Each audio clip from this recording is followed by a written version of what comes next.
Muy buenos días. Vamos a dar inicio al módulo 4 del diplomado La CAP.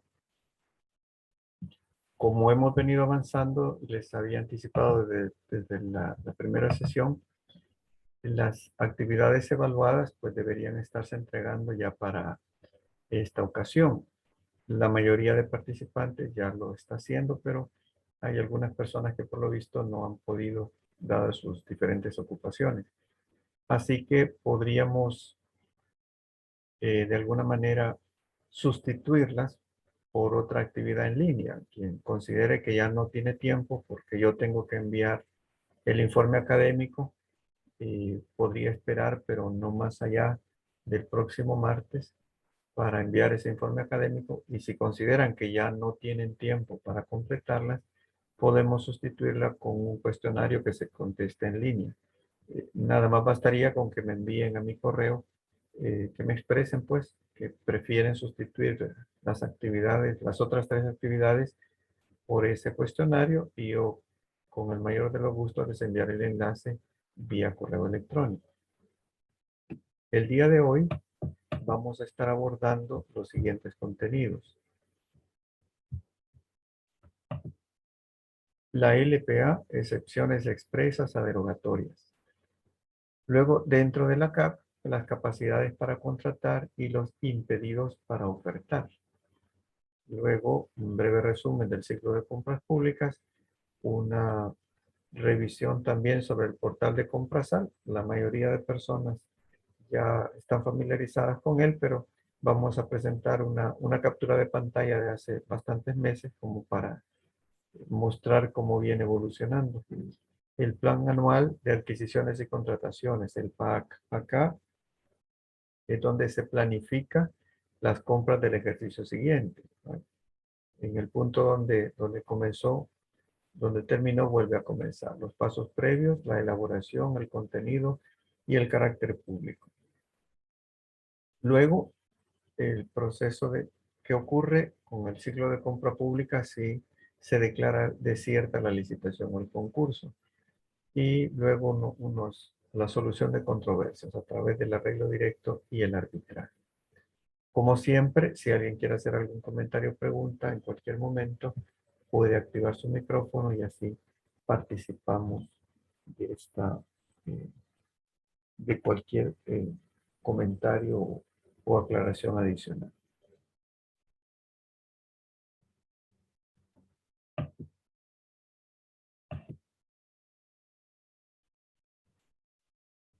Damos lectura al artículo 163 de la Ley de Procedimiento Administrativo. Nos dice, la presente ley será de aplicación en todos los procedimientos administrativos. Por tanto, quedan derogadas expresamente todas las disposiciones contenidas en leyes generales o especiales que la contraríen, incluyendo las que regulen el régimen de procedimientos en la Ley del Seguro Social y la Ley de la Comisión Ejecutiva Hidroeléctrica del Río Lima. No obstante, no se derogan los procedimientos administrativos en materia tributaria y aduanal, de prestaciones de seguridad social, de expropiación forzosa, procedimientos seguidos por la administración militar, procedimientos de selección del contratista y procedimientos relativos al medio ambiente, los cuales se regirán por lo dispuesto en su ley especial. En todo lo no previsto se aplicará lo establecido en esta ley. Entonces, como vemos, lo que atañe a la aplicación de la LACAP, el procedimiento de selección del contratista, no se derogó, se mantiene vigente. El resto de todo el proceso administrativo pues debe estar en apego a la LPA. Por ello fue que se estableció un plazo que venció en agosto de 2020 para que toda la administración pública actualizara sus normativas, su reglamento conforme a la Ley de Procedimiento Administrativo. Entendería por ello que el manual de la UNAC, que está publicado en Comprasal, ya está debidamente actualizado, pero siempre hay que tener ese cuidado. Ahora vamos a abordar capacidad para contratar, el artículo 25 de la CAP. Nos dice, podrán ofertar y contratar con la administración pública todas las personas naturales o jurídicas nacionales o extranjeras que tengan capacidad legal para obligarse y que no concurra en ellas las siguientes situaciones: haber sido condenado con anterioridad mediante sentencia firme por delitos contra la hacienda pública, corrupción, cohecho activo, tráfico de influencias y los contemplados en la ley contra el lavado de dinero y de activos, mientras no hayan sido habilitados en sus derechos por la comisión de estos ilícitos.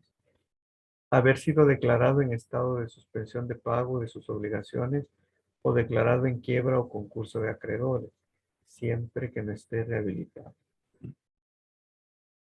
Haberse extinguido por parte de la institución contratante el contrato celebrado con alguna de las instituciones por causa imputable al contratista durante los últimos 5 años contados a partir de la referida extinción. Estar insolvente en el cumplimiento de las obligaciones fiscales, municipales y de seguridad social. Haber incurrido en falsedad material o ideológica al proporcionar la información requerida de acuerdo a esta ley. Cada vez, desde el año 2000, pues era muy diferente cómo se solicitaban las solvencias. Incluso eran mecanismos en físico y cada vez todo esto se agiliza para hacer más viable el hecho de verificar que una empresa, que un oferente o contratista está solvente en el pago de sus obligaciones fiscales, municipales y de seguridad social. Luego, el haber incurrido en falsedad material o ideológica al proporcionar información requerida de acuerdo a esta ley. Posiblemente no se detecte en el momento, pero sí es algo que queda latente en caso que alguien incurra en esa práctica. El literal F nos dice, en el caso que concurra como persona jurídica extranjera y no estuviera legalmente constituida de conformidad a las normas de su propio país, o no haber cumplido con las disposiciones de la legislación nacional aplicables para su ejercicio o funcionamiento. Dependerá también de la actividad, del objeto contractual. Haber evadido la responsabilidad adquirida en otras contrataciones mediante cualquier artificio.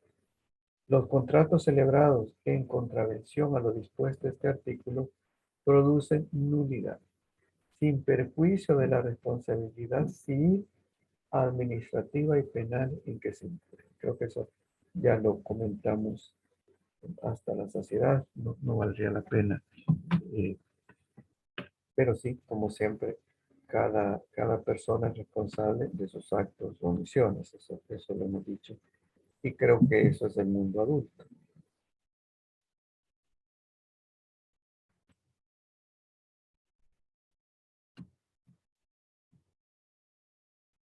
Luego los impedidos para ofertar.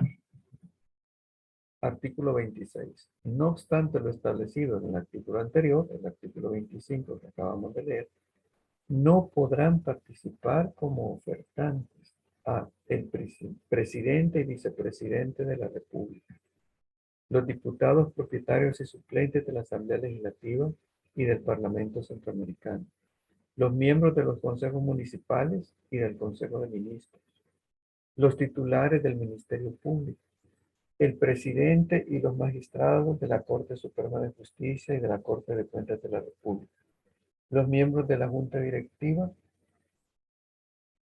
del Instituto Salvadoreño del Seguro Social, de la Comisión Ejecutiva Hidroeléctrica del Río Lempa, CEL, los miembros de la Junta Directiva de las instituciones financieras y de crédito público, tales como Banco Central de Reserva de El Salvador, Fondo Social para la Vivienda, Fondo Nacional de Vivienda Popular, Banco de Fomento Agropecuario, Banco Hipotecario, Banco Multisectorial de Inversiones, así como los miembros del Tribunal de Servicio Civil, el Consejo Nacional de la Judicatura, del Tribunal Supremo Electoral, del Registro Nacional de las Personas Naturales, los miembros de las juntas de gobernadores o consejos directivos de las instituciones autónomas y todos los demás titulares de las instituciones públicas, ni las personas jurídicas en las que estos ostenten la calidad de propietarios, socios, accionistas, administradores, gerentes, directivos, directores, concejales o representantes legales. No podrán ofertar en ninguna institución de la administración pública.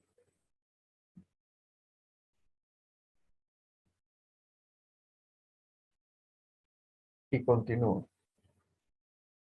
Los funcionarios y empleados públicos y municipales en su misma institución, ni las personas jurídicas en las que aquellos ostenten la calidad de propietarios, socios, accionistas o administradores, gerentes, directivos, directores, concejales o representantes legales.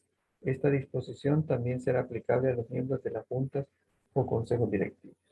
Entonces vemos en el literal A, expresamente nos está diciendo que en ninguna institución en esta no podrán participar en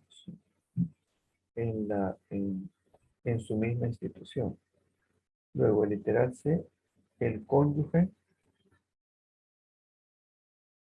o conviviente y las personas que estuvieran vínculos de parentesco hasta el segundo grado de afinidad y cuarto de consanguinidad con los funcionarios públicos y empleados públicos mencionados en el literal anterior, así como las personas jurídicas en la que aquellos ostenten la calidad de propietarios, socios, accionistas, administradores, gerentes, directivos, directores, concejales o representantes legales. Y la lista continúa. Las personas naturales o jurídicas que en relación con procesos de adquisición o contratación hayan sido sancionadas administrativa o judicialmente o inhabilitados por cualquier institución de la administración pública por el plazo que dure la inhabilitación. Las personas naturales o jurídicas que hayan tenido relación de control por administración o propiedad con las personas a las que se refiere el literal anterior al momento de su incumplimiento. Estas inhabilidades se extienden de igual forma a las subcontrataciones. Bien, esta lámina hemos venido utilizando, hemos recorrido el ciclo de compra pública en diferentes escenarios. Recuerdan, en el módulo 2 lo desarrollamos completo sin mayor inconveniente. En el módulo 3 se planteó el escenario de la interposición de un recurso de revisión, también la aplicación de sanciones tanto a oferentes, contratistas como a empleados y funcionarios y funcionarias de la institución. El día de hoy todavía nos queda por ver, además de lo que acabamos de mencionar, quiénes son las personas que pueden contratar y las que no pueden ser ofertantes. Nos cabe mencionar otros escenarios adversos. Primero, que pueden surgir controversias, sobre todo en la etapa de seguimiento de aquellos contratos que se van a prolongar por mucho tiempo. Y otra de las dificultades que se pueda presentar es que ninguna de las empresas presente oferta, que se declare desierta. Y ese no es el único escenario por el que se puede declarar desierta una licitación o concurso. Por ello es que a veces hay empresas que al ser notificadas, cuando la UASI publica que se les está se les está notificando que se declaró desierta, consideran que se está vulnerando para ellos algún derecho e interponen también recurso de revisión en esas condiciones. El día de hoy, pues, estaremos de nuevo abordando estos escenarios adversos, pero ya damos por sentado el ciclo completo, porque ya lo conocemos y porque estamos tratando de encontrar la manera, la forma, el mecanismo para que no se dé al traste con el proceso. Aunque se declare desierto, tratamos de rescatarlo para continuar la gestión y llegar a la ejecución presupuestaria. Igual, si se presentan controversias, se tratará de solucionarlas para beneficio de las partes, aunque nadie puede ganarlo todo, hay que estar conscientes que la controversia está afectando siempre a ambas partes y que fue en su momento tan crucial que se designara a la persona adecuada como administrador de contrato para tratar de evitar el surgimiento de controversia. De la misma forma, se debió hacer una planificación adecuada para evitar caer en las controversias. Con esto, pues, nada más vamos a mostrar una captura de pantalla de hace ya varios meses del portal de Comprasal. Eh, como para las personas que están familiarizadas, pues esto es del día a día, pero hay otras personas que tal vez no la conocen. Esta es la plataforma de la UNAC. En algún momento estaban planteando en la Asamblea Legislativa una reforma de la LACAP que incluía que les permitieran desarrollar en su plataforma un catálogo de compras, un catálogo electrónico de compras, prácticamente una especie de tienda en línea para la administración pública. Retiraron este proyecto y posiblemente lo estén revisando, adaptándolo a nuevas realidades, porque el mundo está cambiando rápidamente. Por ello es que nos habían enviado 20 preguntas, la gente de la UNAC con sus 20 respuestas, en las que se plantean, ellos estaban planteando una serie de argumentos eh, para respaldar esa solicitud de reforma de la LACAP. Ya, como digo, la retiraron y por ello nosotros no lo estamos incluyendo en la presentación del módulo 4. Se los vamos a hacer llegar como un archivo adicional. Junto con la presentación, como siempre les envío algunos archivos. Ese cuestionario preparado por la UNAC se los están enviando, aunque prácticamente solo como para enterarnos qué fue lo que en su momento presentaron y retiraron de la Asamblea Legislativa. Entendería que no es por falta de apoyo político, sino que a lo mejor es que están tratando de revisar nuevamente.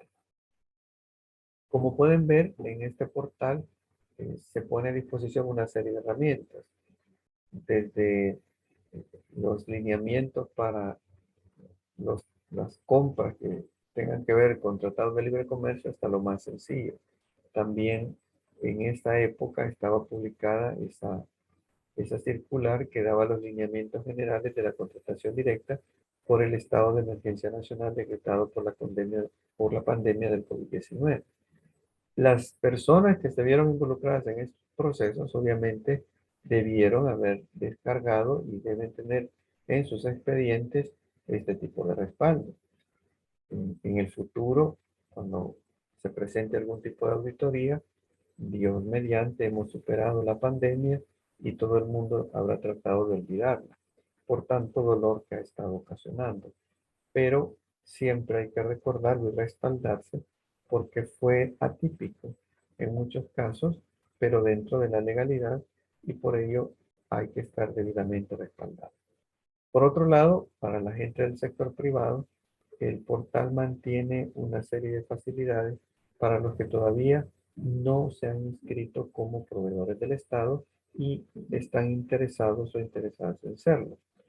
La manera es que incluso, aunque esta es una unidad adscrita al Ministerio de Hacienda, y lo podemos ver en el logo, para obtener su usuario como proveedor y poder participar en procesos de licitación o concurso, no le está exigiendo la plataforma otro documento más que copia del DUI.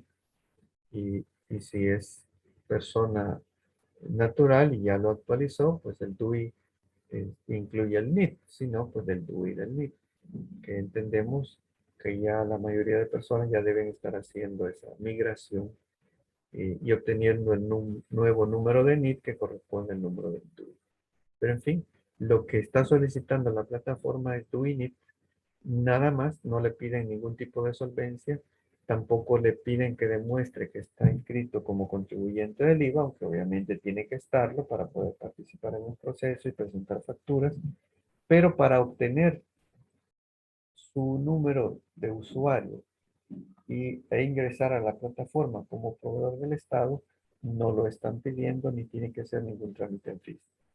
Y si es una persona jurídica, lo que va a agregar es la matrícula de comercio. Y por supuesto, va a escoger de un gran catálogo cuáles son los productos o servicios que quiere ofrecer al Estado para que le tomen en cuenta en diferentes procesos. En la mayoría de casos, cuando todavía el Ministerio de Hacienda, la plataforma de la UNAC, le envía invitaciones a las empresas para participar en algún proceso en particular, suele enviarle un enlace del PAC. Ahí lo vemos al centro, el Plan Anual de Adquisiciones y Contrataciones, para que la empresa pueda explorar si existe interés de sus productos o servicios en otras instituciones de la administración pública.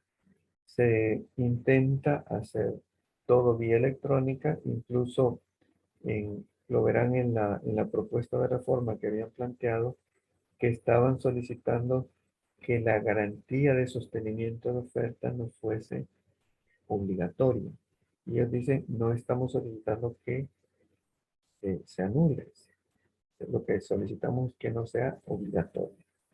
Y es una de las razones por las que el proceso de licitación o concurso no termina de hacerse eh, completamente por la vía electrónica, porque la garantía hay que presentarla en físico.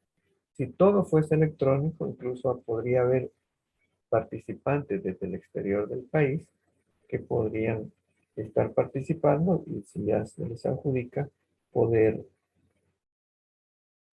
hacerse físicamente si es necesario. Incluso hay servicios que ahora contrata el Estado que todos son en línea. Hay diseños, hay desarrollo de aplicaciones que todo se podría hacer completamente en línea, pero el proceso tiene que mantenerse en físico. Con esto pues es una breve descripción. Incluso ahí pueden ver el, el teléfono fijo de la UNAC.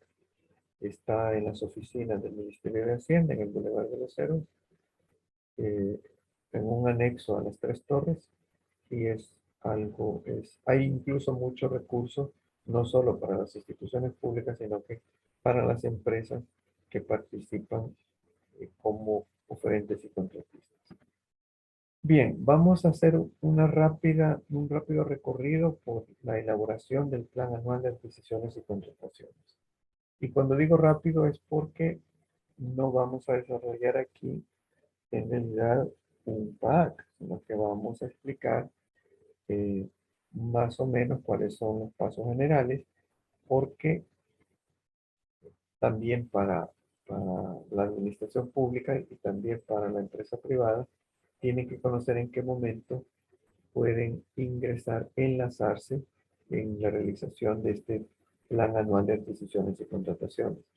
Creo que ya lo he mencionado antes, cómo las empresas farmacéuticas se mantienen eh, por su política, por sus estrategias de ventas, en permanente comunicación con las unidades solicitantes.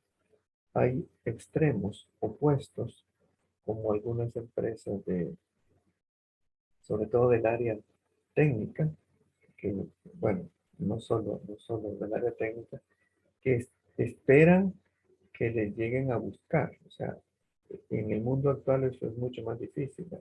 La competencia es tan eh, feroz que quien se quede esperando que le busquen, lo más seguro es que será superado por sus competidores. Pero para no violentar la ley hay que hacerlo de la forma adecuada. Y lo mejor es engancharse en el proceso como un apoyo al cliente. En este caso, el cliente, la administración pública, ser parte de las soluciones que si no se enteran, pues no las van a incluir en su programación, no van a solicitar presupuesto. Hay mucha herramienta, conozco el caso de las aguas negras que nos están matando el medio ambiente en la capital.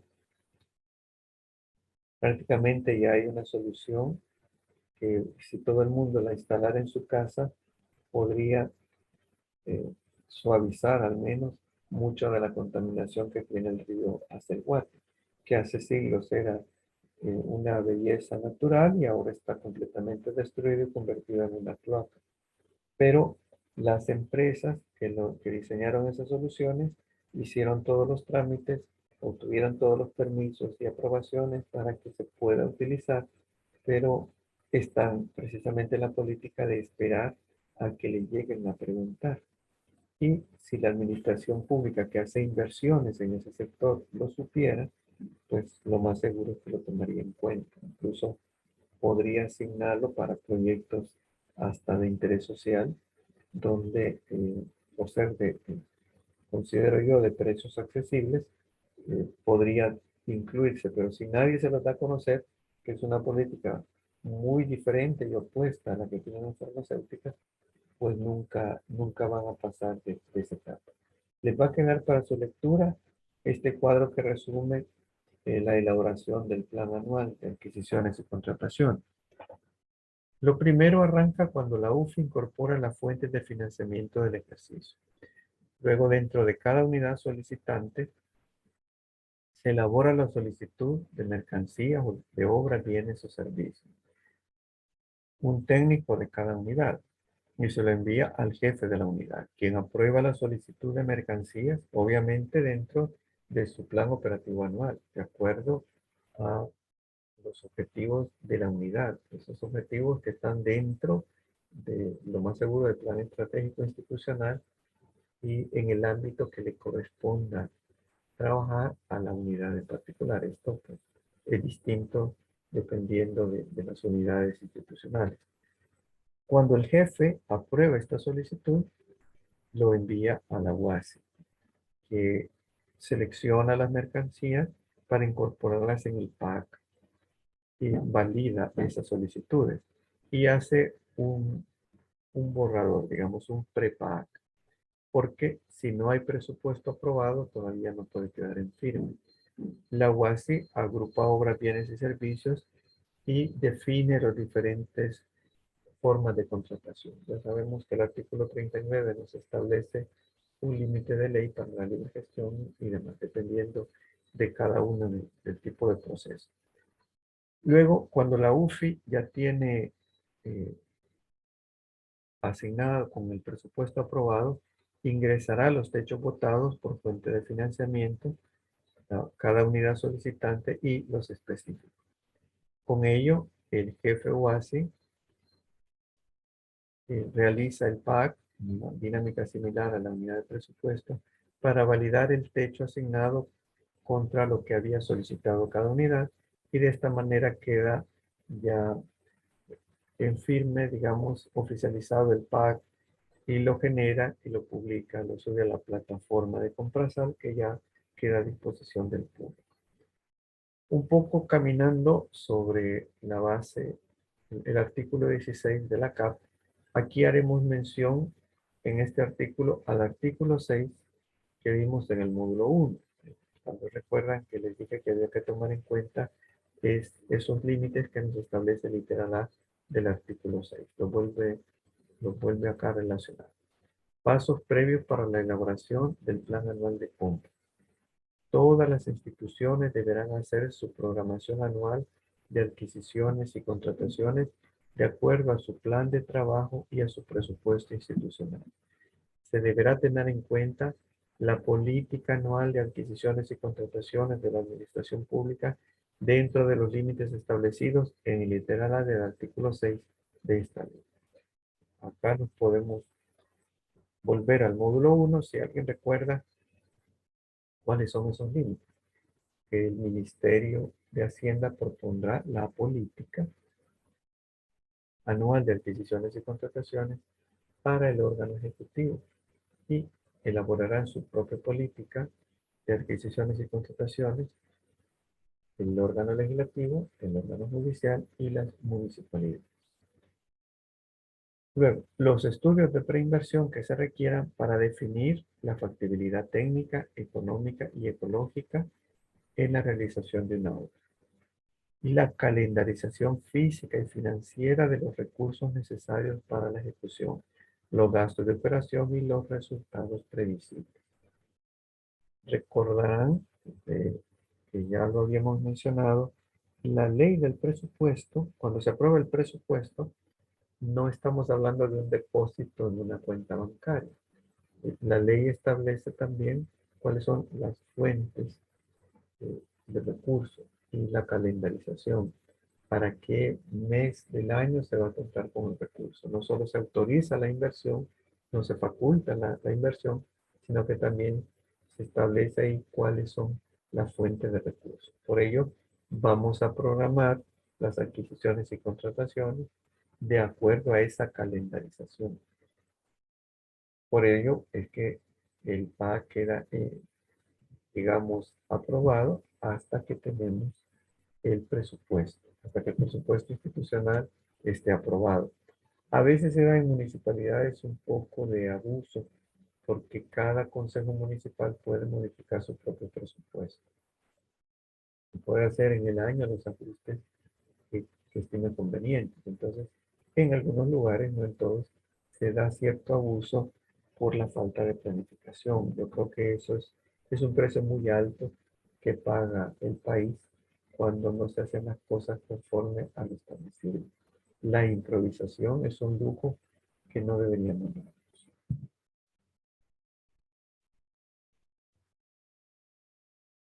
Del artículo 17 del RELACAP, verificación de archivos de estudios y proyectos.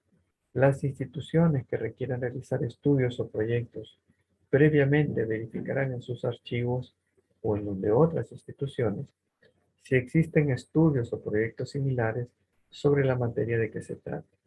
Para tales efectos se verificará también en el registro correspondiente. En el supuesto que se advierta su existencia y se compruebe que los mismos satisfacen los requerimientos de la institución, no procederá a la contratación de ese estudio, con excepción de aquellos trabajos que sean necesarios para la adecuación, actualización o complemento del estudio. Muchas de las inversiones que se desarrollan están en función de eh, los datos demográficos, los datos poblacionales. Sabemos que el último censo se desarrolló, se llevó a cabo hace más de una década y obviamente los datos hay que actualizarlos y por lo visto ya se están dando pasos concretos en ese sentido. Pero mientras llegue ese momento, podría ser que alguna institución necesite datos actualizados de la población que va a salir beneficiada con la inversión. Y diga, mire, voy a contratar un consultor para la realización de un estudio demográfico en esta zona, porque el censo ya está demasiado eh, obsoleto. Pero recordemos que hay otras instituciones que hacen algo similar. Por ejemplo, las unidades de salud permanentemente actualizan la información poblacional de su zona, de su entorno. Y a lo mejor no sea necesario contratar a un consultor porque el Ministerio de Salud cuenta con esa información que se esté necesitando. Entonces, no vamos a volver a utilizar fondos públicos para obtener la información que ya otra institución obtuvo con fondos públicos. Por eso nos dice, no procederá a la contratación de esos estudios. Verificación de permisos y licencias. Artículo 18. La unidad solicitante, previo a la contratación, deberá obtener de las autoridades competentes los dictámenes, permisos, licencias, derechos de propiedad intelectual y demás necesarios para la ejecución de los contratos, cuando legalmente sea procedente, salvo que por su naturaleza corresponda al contratista tramitarlos o que en los términos de referencia, especificaciones técnicas o bases de licitación o de concurso se estipulare previamente. Acá dependerá, siempre debe prevalecer el interés público. Cuando estamos hablando de un caso como la recolección y traslado de desechos bioinfecciosos, obviamente la unidad solicitante es la que nos dirá cuáles son los permisos y ellos se van a dedicar a eso, a tramitar esos permisos para que la empresa que se contrata para hacer el transporte no se contrata para tramitología, sino que para el manejo y transporte de desechos infecciosos. Si hay que obtener un tipo de permiso ambiental, entonces la unidad solicitante del Ministerio de Salud sabrá y procederá a la tramitación de ese permiso ambiental. Pero en ese caso, pues al contratista que tiene sus unidades de transporte, se le dice, mire, tiene que apegarse a esto que está establecido en el permiso ambiental, que va a ser parte de los documentos de la licitación. Pero hay otros casos en los que el consultor a veces se va a encargar de la tramitología, de los permisos. Un caso se da en infraestructura cuando se contrata, digamos, a un despacho de arquitectura para que desarrolle un diseño. Si el, si el despacho no tramita los permisos, la institución se arriesga a que cuando presente ante la institución competente para que se le otorga el permiso de construcción, podría haber observaciones. Podría ser un diseño muy bien estructurado, pero que no se obtiene ningún tipo de aprobación. Un elemento tan sencillo como decir, mire, ahora ya no permitimos pasillos de 1 metro, ahora tiene que ser de 1,20, 1,50, y tiene que apegarse a ello, entonces hay que modificar toda la distribución. Entonces, en esos casos, tiene que ser incluido entre las obligaciones del contratista, del consultor, la aprobación, la tramitación de permisos, para que si hay necesidad de hacer ajustes de ese tipo, pues los desarrolle y no tomemos como válido hasta que el, el permiso sea concedido. O sea, esos son riesgos que se tomaría la institución, abrir otro proceso, utilizar de nuevo fondos públicos y tener que modificar un diseño por el que ya pagó. Continuando en los pasos previos, el impacto ambiental y patrimonio cultural. Son dos ámbitos en los que afortunadamente las nuevas generaciones de El Salvador han dado un gran avance en la conciencia colectiva. Aunque existían las leyes, antes no se tomaba en cuenta, no se valoraba. Y cuando me refiero a antes, quizás la última década todavía del siglo XX, parte de los años 80 igual, se valoraba más el progreso del desarrollo. Entonces se veía más ese corto plazo eh, sin, sin medir el daño ambiental o el daño al patrimonio cultural. El enfoque es que no vamos a utilizar fondos públicos para dañar con obras o con actividades que dañen el medio ambiente, que afecten el patrimonio cultural. El artículo 19 de Relacar nos dice, la unidad solicitante, previo a la contratación y cuando sea necesario, está obligada a considerar los efectos que sobre el medio ambiente puede causar la realización de las obras públicas, tomando en cuenta la evaluación del impacto ambiental realizada por la autoridad competente. Los proyectos deberán apegarse a lo establecido en los permisos y autorizaciones correspondientes emitidos por el Ministerio de Medio Ambiente y Recursos Naturales y las instituciones del Estado que tengan atribuciones en la materia. Pues toda esta base legal, como digo, prácticamente es inoperante cuando no hay una conciencia colectiva atrás de todo que exija que se respete el medio ambiente. Ya fue en este siglo que me enteré, vi claramente cómo una institución, violentando toda conciencia ecológica, contaminó el río Los Milagros en el departamento de Sonsonate, en la zona, de las pocas zonas de los ríos de El Salvador que todavía tenían fauna y que tienen un valor ancestral para las comunidades que ahí viven y que hayan vivido desde hace siglos, sin mayor escrúpulo, descargó aguas negras sobre el río, dañando una zona con toda esa riqueza. Y lo más grave es que se utilizaron fondos públicos para hacer esa obra. Eh, Tal vez ahora que existen ya más redes sociales y demás, eso se pudo haber evitado. Y tal vez el futuro nos depare una esperanza porque las generaciones actuales tienen mayor conciencia.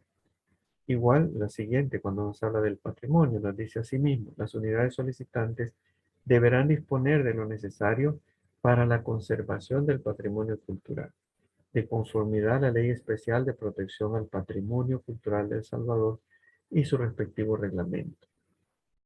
Por pequeña que sea, nuestra historia es importante para nosotros y es importante para el mundo. Por algo ya hay eh, algunos lugares declarados Patrimonio Cultural de la Humanidad, acá en El Salvador. Pero, como digo, en los años 80 se demolieron sitios arqueológicos para hacer bulevares y no se hizo de escondidas. Se hizo a plena luz del día y se presentó como un gran logro y la población lo aplaudió. No, aquellas gentes pues no valoraban como las actuales. Ahora es muy difícil pensar que a alguien se le ocurra demoler Hoya de Serén para hacer un shopping center y tirar esas casas como ripio. Eso sí se hizo en los 80, se hizo abiertamente.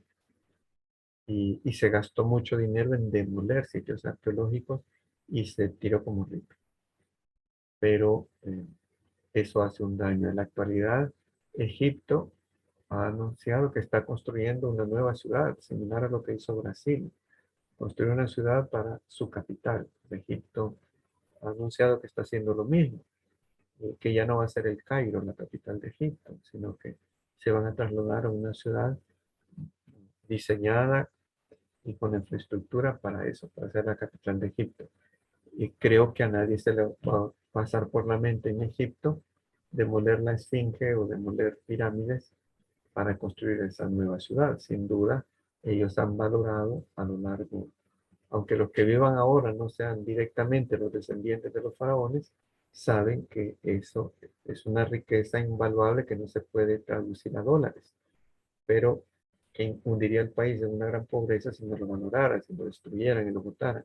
Afortunadamente en El Salvador, como digo, ahora se valora más, aunque todavía hay camino por andar, y se están descubriendo nuevos vestigios, nuestro enlace con la historia, incluso el enlace gastronómico, los dulces que en la época que fuimos parte del territorio español, se trajo esa gastronomía que España trajo y que incluso los españoles actuales ni la conocen ni saben de dónde proviene, pero que se reconoce en la mentalidad de El Salvador como parte de nuestro patrimonio, nuestra gastronomía, los dulces de feria y demás, pues son muy valorados en otros lados, sobre todo en los países donde se originaron esas recetas. Y de la misma manera, pues hay infraestructura que no debe ser destruida, más bien el Estado está en la obligación de proteger. Pero también fui testigo en Santa Ana como un bien en teoría protegido fue demolido con fondos públicos para construir apartamentos. Y la que se llamaba en esos días la Secretaría de Cultura no tenía las herramientas legales para detenerlo. Tuvo que ir a los juzgados, obtener una orden, eh, interponer una serie de acciones, incluso una anotación preventiva sobre la escritura de propiedad para detener el desastre. Una de las dos estaciones la demolieron del todo y la otra aparentemente se salvó. No sé si en el futuro si todavía estará en pie. Bien, pero el concepto es que no pueden utilizarse fondos públicos que dañen el medio ambiente o que afecten nuestro patrimonio cultural. Artículo 14 del RELACAR. La elaboración de la programación anual de las adquisiciones y contrataciones estará a cargo del jefe UASI en coordinación con la Unidad Financiera Institucional UFI, tomando como base el proyecto de presupuesto de la institución para el ejercicio siguiente con que se cuente a la fecha de la elaboración del programa. Al ser aprobado el presupuesto, se realizarán los ajustes que correspondan a la programación anual. Sin perjuicio de lo establecido en el artículo 16 de la ley, para la elaboración de la programación anual, las instituciones deberán tomar en cuenta los aspectos siguientes. Los lineamientos emitidos por la UNAC para facilitar el manejo de la programación respecto al presupuesto. Las necesidades de obras, bienes o servicios requeridos en programas especiales de apoyo administrativo y de inversión de cada institución. Los requerimientos de mantenimiento de los bienes muebles e inmuebles que por su naturaleza así lo exigen. Todo edificio, bodega, casa, donde operan las instituciones, requieren mantenimiento. Y por ello debe incluirse en el presupuesto y lo más seguro es que eso obligará a hacer algún proceso de adquisición o contratación. El costo estimado de las obras y de los bienes o servicios relacionados con las mismas cuando se tenga elementos para determinarlos. Los permisos, autorizaciones y licencias que se requieran para la realización de las diversas obras cuando su tramitación y obtención corresponda a la institución contratante. Las potenciales prórrogas en los contratos que por su naturaleza puedan requerirlas en la medida que las mismas sean previsibles. Es decir, desde esta etapa de planificación debemos evaluar, hacer un análisis de las potenciales prórrogas. Bueno, pero si el contratista es el que se atrasó y hay que seguirle pagando al supervisor, ya nos dice la ley que le vamos a descontar al contratista para pagarle al supervisor. Pero recordemos que puede haber causales de retraso no, que no sean responsabilidad del contratista. Y en ese caso estaríamos violentando un derecho porque él no ocasionó el retraso si pretendemos que absorba eso que no provocó. Por ello, la institución, eso es un ejemplo, debe considerar dentro del presupuesto la posibilidad de que la prórroga le implique costos adicionales a la institución. Y las características de la región donde deba realizarse la obra pública, incluyendo condiciones ambientales, climáticas y geográficas, a efecto de definir el momento oportuno para su ejecución. El Salvador es en Centroamérica una singularidad en cuanto al clima. Acá está bien definida una estación más o menos seca de 6 meses y una estación más o menos lluviosa de otros 6 meses. Digo, más o menos definida porque hoy el cambio climático nos está alterando esos ciclos, pero sí se puede definir cuáles son los meses del año más lluviosos, por lo menos, si no los más secos y por lo menos los menos lluviosos.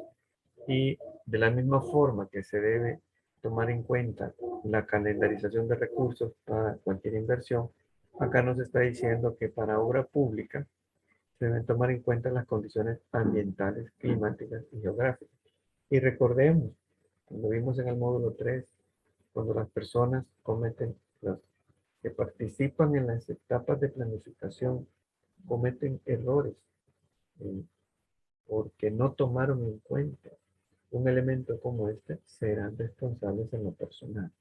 Alguna gente desafortunadamente le apuesta a que nadie se va a dar cuenta o que va a encontrar eh, algún, alguna manera a través de influencias de impedir verse afectado, pero lo más sensato, lo más inteligente, considero, es apegarse a la ley y hacer las cosas como se deben hacer. Si no, le toca vivir la vida siempre en sobresalto.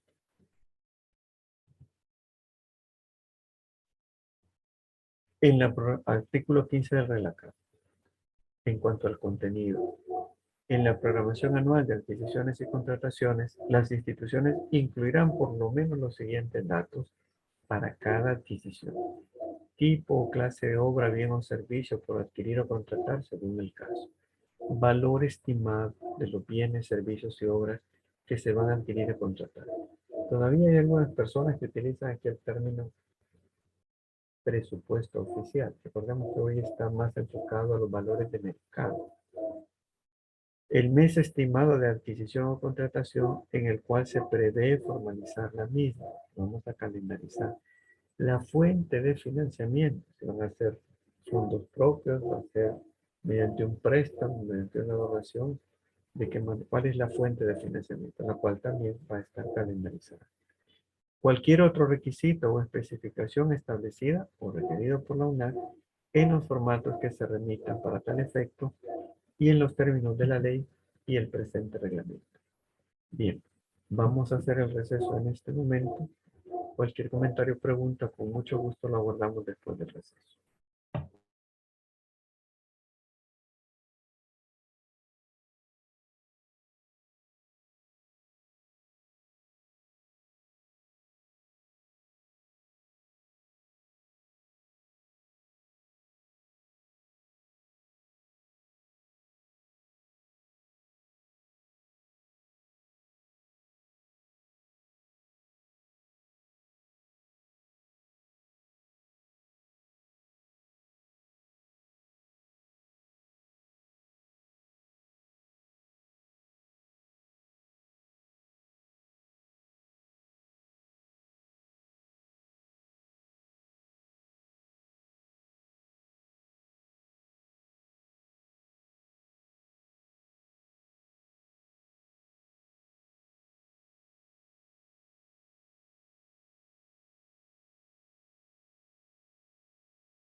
Bien, vamos a continuar.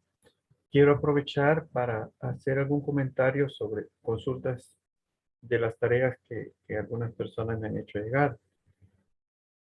Eh, en primer lugar, alguien me pregunta, eh, no tiene claro qué es un atenuante. Pues yo le diría, más que darle una definición para entender el concepto, es si entendemos que es un agravante, algo que lo hace más grave, piense que es un atenuante, lo opuesto.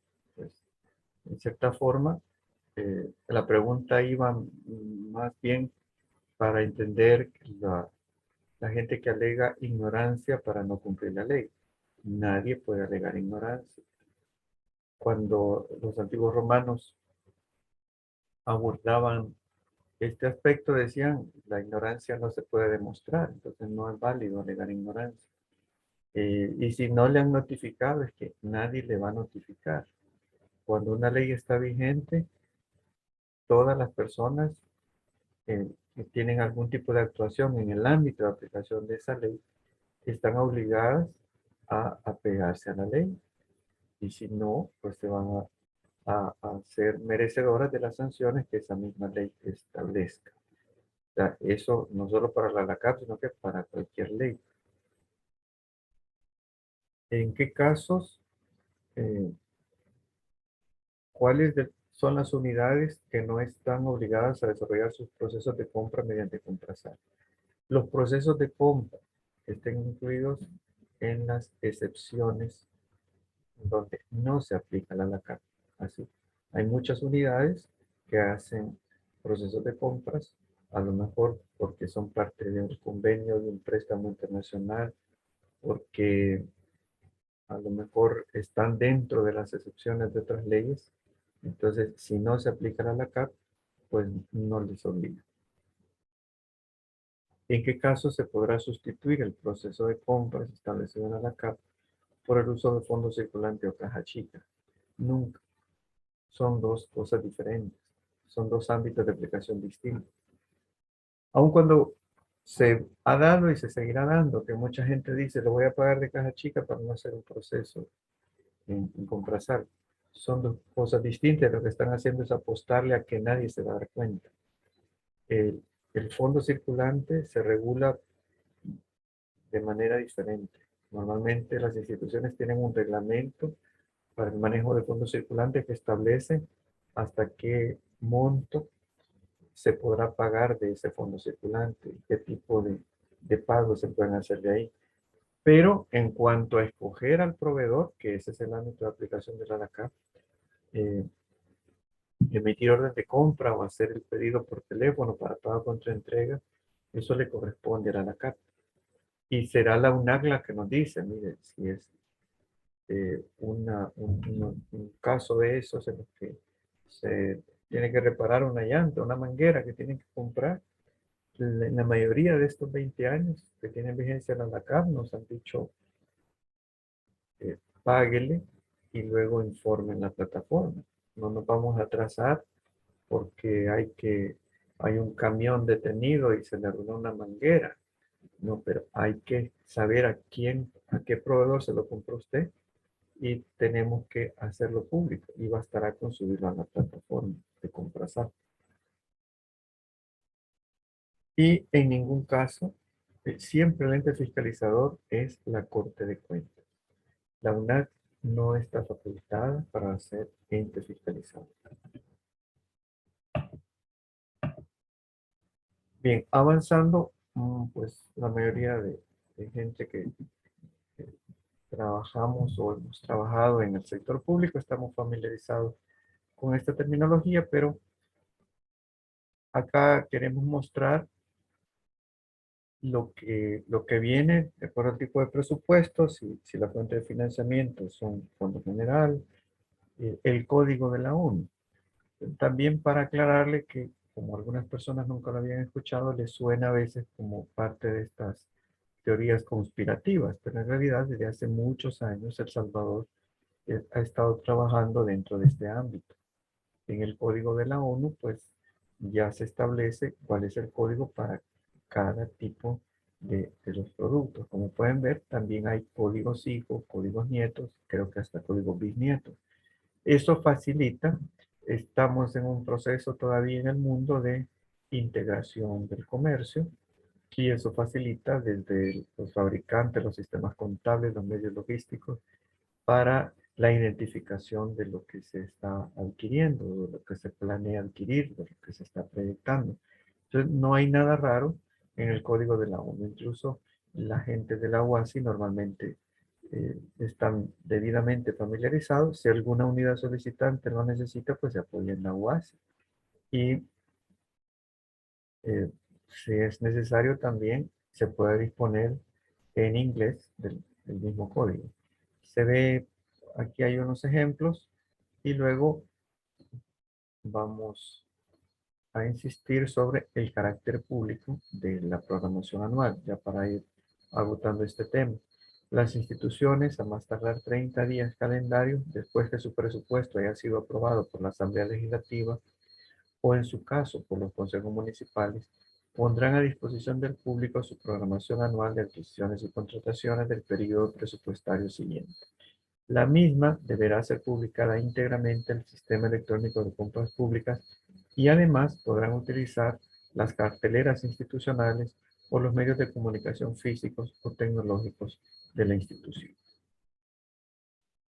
El carácter público de la programación no implicará compromiso alguno de adquisición o contratación y podrá ser modificado sin responsabilidad alguna para la institución.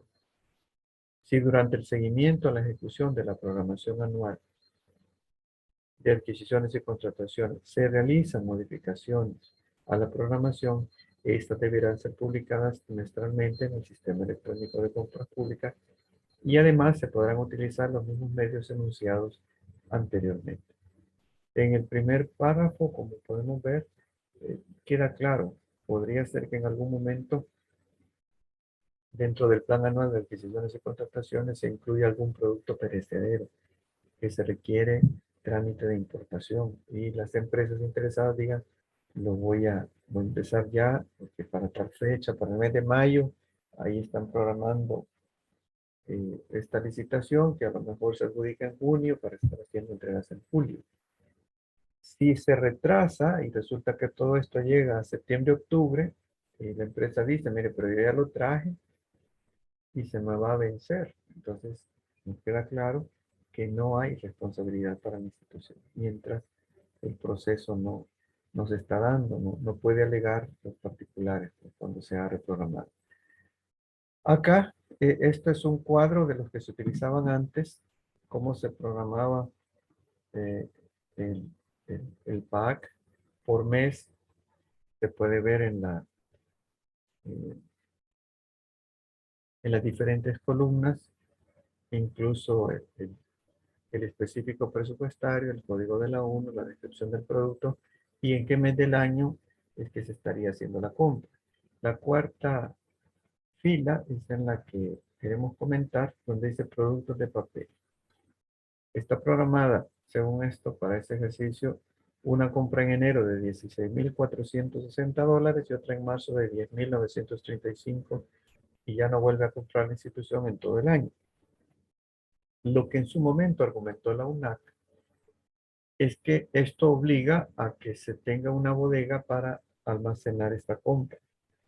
Se tenga la bodega implica mantenimiento de la bodega y personal que administre y gestione la bodega, que no puede ser la UASI. La UASI no está facultada para administrar bodegas.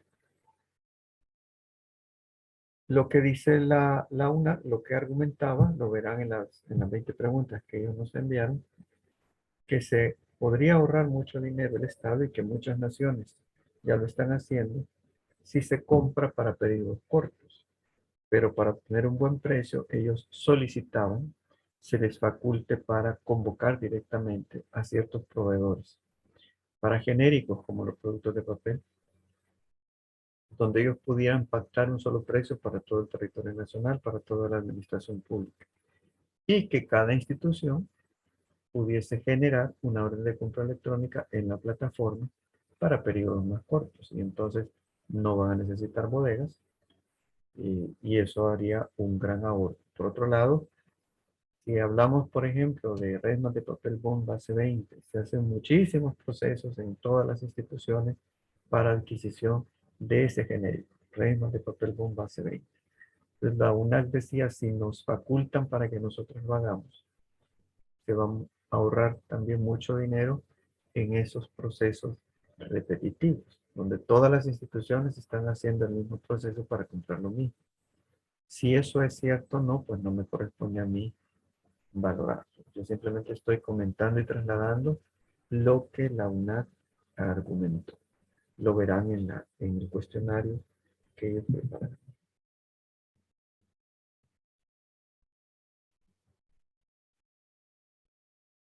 Vamos a abordar ahora ya este escenario. Declaratoria desierta de la licitación o concurso. ¿Cuándo se declara desierto y cómo continuar el ciclo de compra pública? Artículo 56. Si lo clásico era que una licitación que se declaraba desierta ocurre cuando ninguna empresa eh, presenta oferta, pues aquí vamos a ver que se establecen también otras circunstancias bajo las cuales también se declara desierto. Concluida la evaluación de ofertas, el artículo 56 de la Comisión de Evaluación de Ofertas elaborará un informe basado en los aspectos señalados en el artículo anterior, en el que hará el titular la recomendación que corresponda, ya sea para que acuerde la adjudicación respecto a las ofertas que técnica y económicamente resulten mejor calificadas o para que declare desierta la licitación o el concurso. Cuando la autoridad competente no aceptare la recomendación de la oferta mejor evaluada, deberá consignar y razonar por escrito su decisión y podrá optar por alguna de las otras ofertas consignadas en la misma recomendación o declarar desierta la licitación o el concurso. ¿No? Se presentaron y ninguna está llegando a lo que la institución necesita, establece en las bases y entonces dice, pues lo declaramos desierto, aunque la comisión esté recomendando que adjudique. El titular, como hemos dicho, puede hacer, o los titulares pueden hacer su propia valoración. Licitación o concurso con un participante. Artículo 63 de la Carta.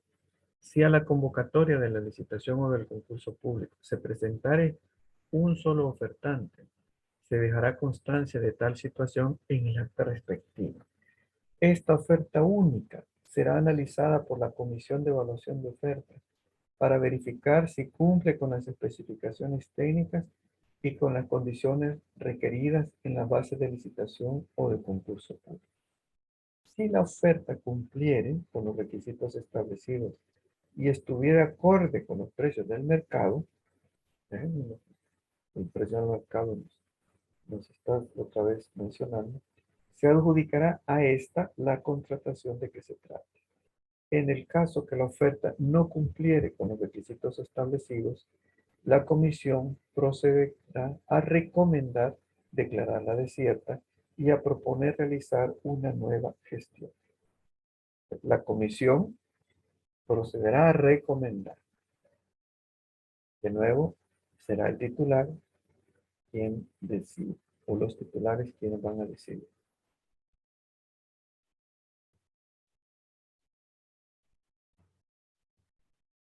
Ahora, lo clásico, declarar desierta la licitación o concurso por la ausencia total de participantes.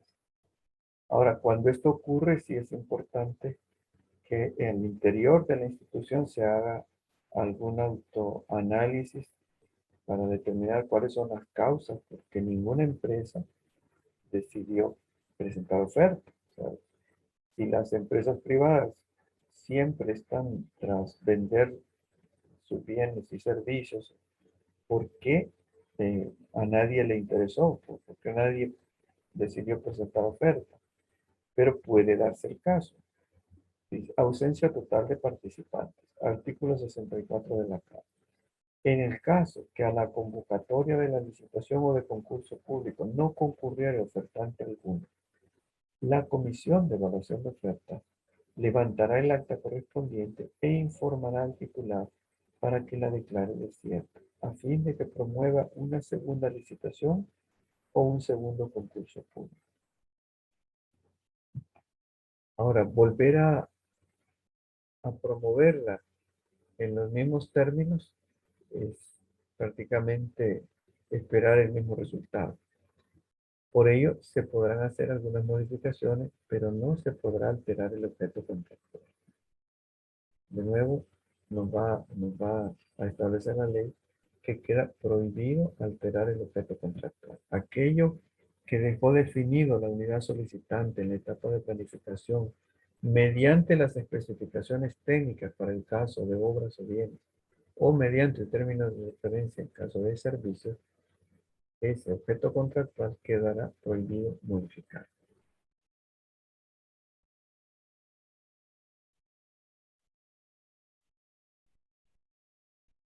Declarar desierta la licitación o el concurso y trámite de licitación o concurso público por segunda vez.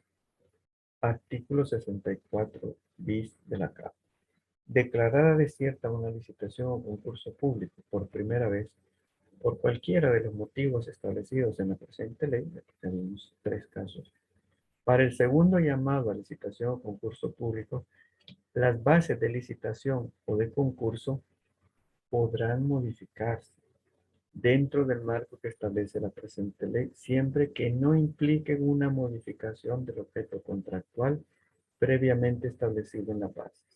Dichas modificaciones deberán ser autorizadas por la autoridad competente para aprobar bases. Cuando la convocatoria sea declarada desierta por primera vez, las empresas participantes tendrán derecho a concursar en posteriores convocatorias, obteniendo las nuevas bases de licitación sin costo alguno. Una de las nuevas prácticas que nos ha dejado esta pandemia, que mucha empresa ya se familiarizó con la vía electrónica, pero no todas lo hacen. Hay unas que todavía prefieren en físico, adquirir las bases de licitación o concurso en físico. Pues si lo descargan de manera electrónica, lo van a hacer del portal de Comprasal prácticamente más rápido y sin mayor costo, pero hay empresas que prefieren tenerlas en físico y para ello hay que pagar, porque la institución tiene costos para imprimir todos los documentos que se le entregan para que vaya a preparar su oferta. Lo que nos dice este artículo es que esas empresas que ya pagaron para la primera convocatoria, cuando se declaró desierto, ya podrán participar en la segunda sin que vuelvan a comprar la base. Utilizo el término de la jerga popular. En el caso, pues, que así fuese, se le tiene que entregar sin costo alguno el físico. Pero, repito, la mayoría de empresas entiendo que ya se familiarizaron por utilizar la versión electrónica. Luego, si se dan las mismas condiciones que vimos, que se presentan diferentes ofertas, pero ninguna aplica, ninguna califica de acuerdo a lo que la institución eh, está, está por desarrollar. O bien, solo se presentó una, pero tampoco cumple todos los requisitos. O no se presentó ninguna en la segunda convocatoria. Si fuese así, nos dice el artículo 65 de la CAP, siempre que en los casos de licitación o de concurso público se declare desierto por segunda vez, procederá a la contratación directa. Y acá también eh, no nos está hablando de límites. Es una contratación directa, no hay techo. Y tampoco hay decreto de estado de emergencia. Es una condición en la que ya procede. Si la institución dice, no, ninguna de estas, las que participaron, pero nos vamos a ir directo. Obviamente, en la etapa de planificación, hicieron la evaluación de mercado y saben qué empresas sí son las que califican. Porque si prepararon su plan anual de adquisiciones y contrataciones, lo hicieron basados en la realidad del mercado. Recuerdan que es parte de su responsabilidad, es parte de la responsabilidad de la unidad solicitante hacer las investigaciones de mercado. Entonces conocen qué empresas son las que tienen el perfil o las que pueden proveer el bien que están necesitando. Entonces, Si ya se declaró desierta por segunda vez, ya no avanzamos más. Vamos a ir a, a la empresa mediante un proceso de contratación directa. Y aquí retomamos este artículo que se abordó en el módulo 1. Se mencionó al menos el artículo 72. La contratación directa solo podrá acordarse al concurrir alguna de las situaciones siguientes. Si se declara desierta por segunda vez una licitación o concurso. Ah, bien, alguien me envió una consulta sobre lo que vimos al inicio de las personas que no pueden participar. Eh, eh, la consulta es acá en El Salvador, lo que se debe, a lo que nos vamos a pegar es a la ALACAP. Sí, obviamente, yo he trabajado en otros países de Centroamérica, las leyes similares, aunque tienen más experiencia, o sea, se emitieron antes de la ALACAP en algunos países de Centroamérica, tienen otros enfoques. Por decir, eh, en el caso de Tegucigalpa, el alcalde que acaba de perder las elecciones para presidente, don Nancy Asfura, es un constructor. Y muchos de los pasos a dos niveles que ha construido siendo alcalde de Tegucigalpa, allá es un escenario distinto. Es la alcaldía de Tegucigalpa la que ha hecho los pasos a dos niveles. En la realidad salvadoreña eso no es así. Las alcaldías no hacen ese tipo de infraestructura.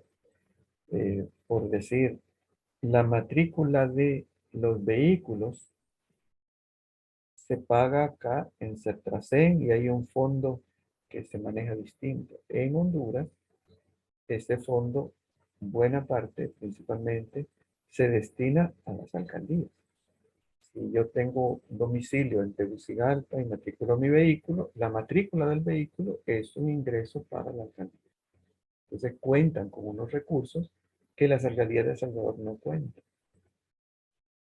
Entonces, los pasos a dos niveles que ha hecho en Tegucigalpa los ha hecho la alcaldía y él como alcalde, un señor de origen palestino, don Nasri Asfura, que acá vino a construir. Si alguien ha ido a Santa Tecla, en Santa Rosa, el redondel, él donó, si pueden ver en el piso, hermanando Santa Tecla con Tegucigalpa. Incluso las esculturas que están puestas para que se muevan con el viento son donadas por la alcaldía de Tegucigalpa. Pues en lo que se llama en Honduras, no se llama la CAP, se llama Ley de Contratación del Estado. No existen este tipo de impedimentos. Entonces, él con su constructora ha hecho los pasos a dos niveles. Y allá no se oculta a nadie, porque allá así es. Acá no se puede. Aquí la ley impide que el alcalde y los miembros del Consejo Municipal sean al mismo tiempo los contratistas del alcalde. Pero allá no. Allá él ha construido y el enfoque de la población es que es un hombre muy dinámico, un gran empresario que está en la alcaldía y que al mismo tiempo continúa dando trabajo. Entonces, hay que entender que incluso lo que es justo e injusto, por ello la tarea del módulo anterior cambia dependiendo de las comunidades donde estemos. Aun cuando Centroamérica está tan cerca un país del otro, no es la misma cultura. Y eso es algo que a los europeos les sigue costando entender que ellos mismos son multiculturales, aunque en papel lo escriben, todavía no lo terminan de decir. Igual acá, no es lo mismo el campesino rubio de Chalatenango, no es lo mismo que el hacendado moreno de San Miguel. O sea, uno es más pobre y el otro es más rico, pero esa es la realidad del Salvador que los que somos salvadoreños lo entendemos. De nuestra cultura es distinta, aunque estemos prácticamente en el mismo territorio. Entonces, cuando vamos a hablar de la aplicación de la ALACAP, nosotros que estamos en El Salvador involucrados en un proceso de compra como parte de la administración pública o como empresa privada, con la administración pública de El Salvador, nos vamos a pegar a lo que dice la ANACAP. No, no valen, no tiene ninguna trascendencia las leyes de los demás países de Centroamérica. Espero con esto pues aclararle. Sí, veo que también conoce los casos de otros países de Centroamérica, pero realmente cada país en eso, cada asamblea legislativa emite las leyes. Es más, en Honduras no hay asamblea legislativa, ahí hay un Congreso Nacional. Y creo que son 128 diputados, aquí son 84. Son dos realidades diferentes. Incluso en Costa Rica, unos conocidos me están diciendo que están interponiendo una especie de amparo para que no se tenga que agotar la vía administrativa antes de recurrir a la vía jurisdiccional. Pues, si es así, será en Costa Rica, pero eso no será aplicable, señor. Bien, ya para la recta final, vamos a abordar el arreglo directo del arbitraje, la solución de controversias. Siempre estamos en la vía administrativa, pero no, no deberíamos llegar a la controversia. Pero siempre cuando hay muchos seres humanos involucrados, se va a dar. Siempre se tiene que dar. En la medida que haya buena fe, profesionalismo, tanto de la administración pública como de las empresas privadas, no ocurren las controversias.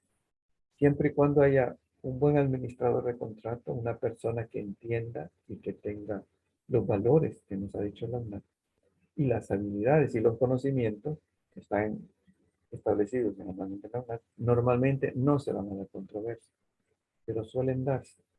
Por ello, vale la pena dejar los documentos contractuales preparados para la posibilidad del arreglo directo del arbitraje.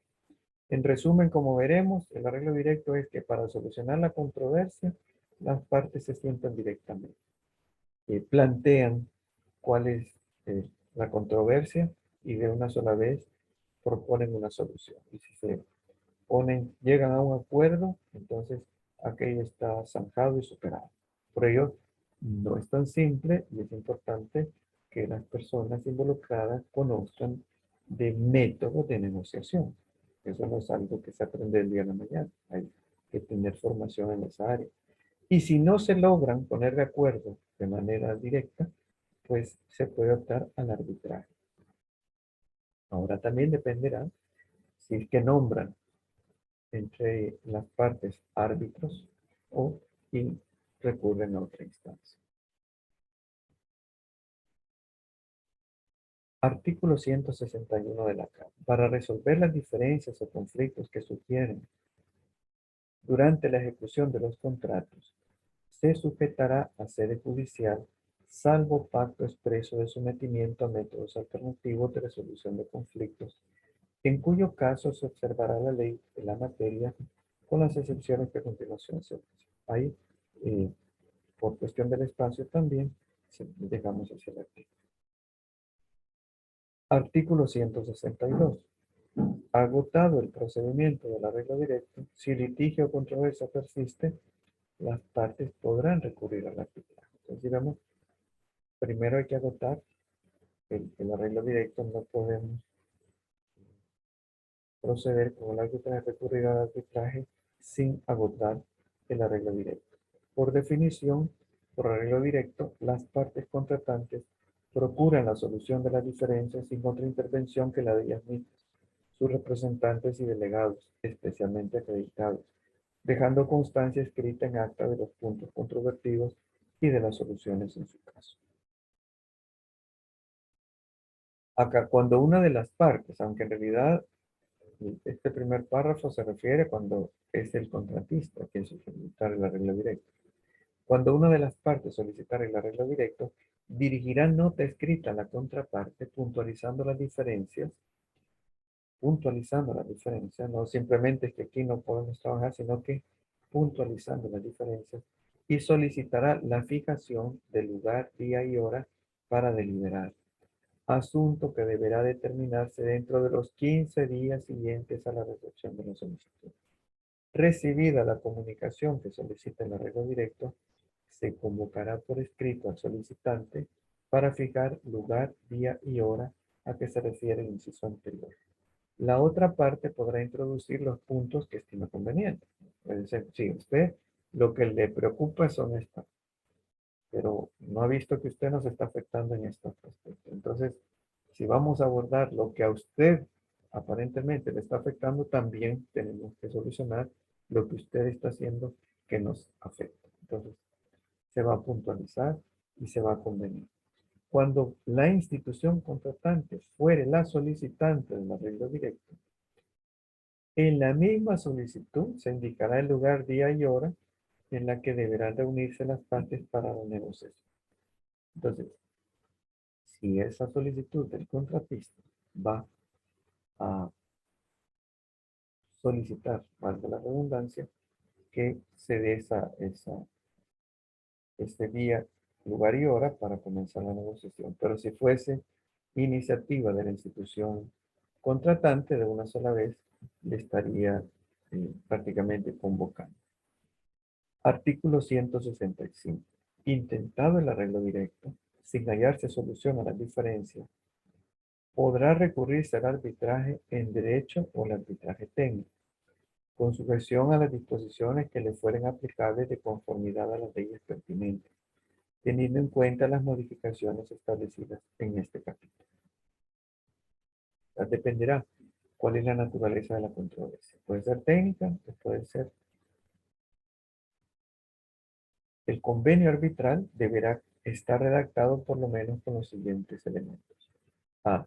Designación del tipo de arbitraje. Ahora, ya superamos el arreglo directo, no llegamos a un acuerdo y entonces tenemos que encontrar una solución a la controversia. Ahora sí podríamos recurrir al arbitraje. Entonces dice, el convenio arbitral deberá estar redactado por lo menos con los siguientes elementos. Designación del tipo de arbitraje. Número de árbitros y su forma de elección. Elección del procedimiento arbitral, el cual podrá ser institucional o ad hoc. En el primer caso se designará con claridad el nombre de la institución a cuyas reglas se someterá el arbitraje, pudiendo tratarse de instituciones nacionales o internacionales. D. Lugar a desarrollarse. E. En caso de arbitraje ad hoc, deberá también incluir plazos máximos para desarrollar el arbitraje y determinación de quién paga la remuneración de los árbitros. Un caso que se dio acá hace algunos años fue en la construcción del edificio de Cancillería y las partes acordaron nombrar a un árbitro que dijo, pues es el tipo acá de arbitraje corresponde al área técnica y obviamente yo conozco el área técnica, pero es muy complejo y necesito, él no era abogado, necesito el respaldo de profesionales del derecho para que el proceso camine bien. Y yo le voy a pagar, pero necesito también que se me reconozca, se me remunere los costos porque me están nombrando árbitro. Y obviamente, parte de la designación del número de árbitros y la forma en que se va a pagar tiene que estar establecido de parte de las partes. Los árbitros deberán reunir los siguientes requisitos. Amplia consideración moral. Reconocida competencia en ciencias jurídicas para el caso del arbitraje en derecho o en la ciencia, arte u oficio especializado concerniente al fondo de la disputa para el caso de arbitraje técnico. Imparcialidad, independencia e imparcialidad de juicio. Pues ya estamos en otro nivel, pero siempre tiene que haber algunos elementos similares al administrador de contratos. Es la independencia e imparcialidad de juicio. Es que si no fuese así, no se va a llegar a solucionar la controversia. Si una de las partes considera que hay algún tipo de sesgo, pues no va a proceder. A veces puede haber también la inclinación a solucionarlo en el corto plazo, dependiendo del nivel de influencia y conocidos que se tienen en ese momento. Eso puede ser muy peligroso en el largo plazo, cuando muchas de esas situaciones se revierten porque la vida sigue cambiando y nadie sabe por qué rumbo va a avanzar el futuro. Es mejor cuidarse, protegerse, apegarse a, a la ley y no solo a la ley, sino que actuar con objetividad y de manera imparcial. Bien. Nos dice, en el caso de arbitrajes institucionales, contra el laudo arbitral que emitieran los árbitros, no cabrá recursos alguno excepto el de nulidad. Con esto de nuevo, pues les quiero agradecer la atención que han prestado. Eh, Está mi correo. Para esta ocasión ya no hay cuarta tarea, solo eran tres. Les reitero, hay una o dos personas que todavía no han enviado ninguna tarea y creo que ya estamos contra el tiempo. Existe la posibilidad que pudiéramos enviarles.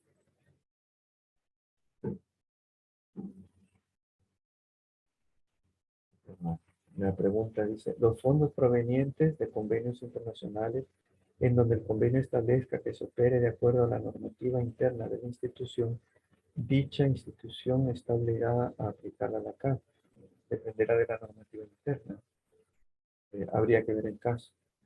Estrictamente hablando, cuando es proveniente de fondos internacionales, no se aplica a la CAF, pero si hay otro instrumento jurídico que no se enlaza, sí.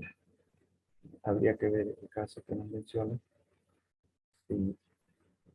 No sabría decirle eh, contundentemente sí, porque desconozco el caso, desconozco la normativa y desconozco de qué institución se trata, pero si hay un nexo que obliga a la aplicación de la LACAP, pues sí, tendremos que desarrollar el proceso completo.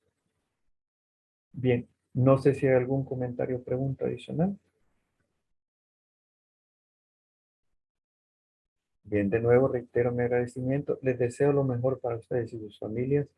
Espero que ya vayamos superando todas las crisis y que el futuro, pues, aunque nos traiga muchos trabajos y esfuerzos, sea de desarrollo y progreso personal. Gracias.